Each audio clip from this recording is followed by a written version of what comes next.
চট্টগ্রামের রাউজানে ঘরের দরজার বাইরে থেকে তালা লাগিয়ে অগ্নিসংযোগের ঘটনাকে চরম মানবতা বিরোধী ও নৃশংস অপরাধ হিসেবে আখ্যায়িত করেছে গণসংহতি আন্দোলন।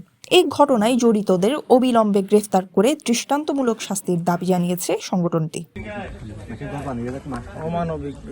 গণসংহতি আন্দোলনের নেতৃবৃন্দ বলেন, মানুষের বসত ঘরে তালা লাগিয়ে আগুন দেয়া কেবল একটি অপরাধ নয়, এটি সরাসরি মানুষ হত্যার চেষ্টা।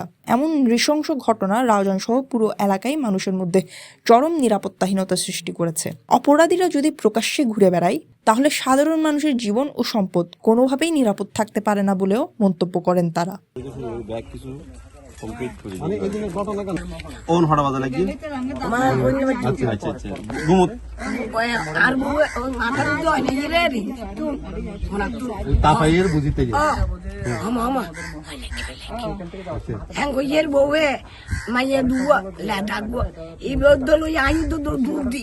নেতৃবৃন্দ আরো বলেন, এই ঘটনার দ্রুত ও নিরপেক্ষ তদন্ত নিশ্চিত করতে হবে। একই সঙ্গে ঘটনার সঙ্গে জড়িত সবাইকে আইনের আওতায় এনে কঠিন শাস্তি নিশ্চিত করতে হবে। পাশাপাশি ক্ষতিগ্রস্ত পরিবারগুলোর নিরাপত্তা ও যথাযথ ক্ষতিপূরণ প্রদানেরও দাবি জানান তারা।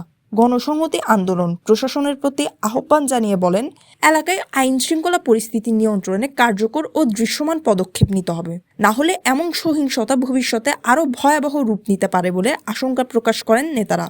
এই কর্মসূচিতে উপস্থিত ছিলেন গণসংহতি আন্দোলনের নেতৃবৃন্দ নাসির উদ্দিন তালুকদার, সুভাষিস ভট্টাচার্য, খালেদ আহমেদ, শাহাদাত হোসেন মানিক, মোর্শেদ আলম, ইঞ্জিনিয়ার উত্তম দাস ও সাজ্জাদ হোসেন। গণসংহতি আন্দোলন স্পষ্টভাবে জানায়, জনগণের নিরাপত্তা নিশ্চিত না হওয়া পর্যন্ত এই ধরনের সহিংসতা ও অপরাধের বিরুদ্ধে তাদের আন্দোলন অব্যাহত থাকবে। News desk, CTG post, Chittagong.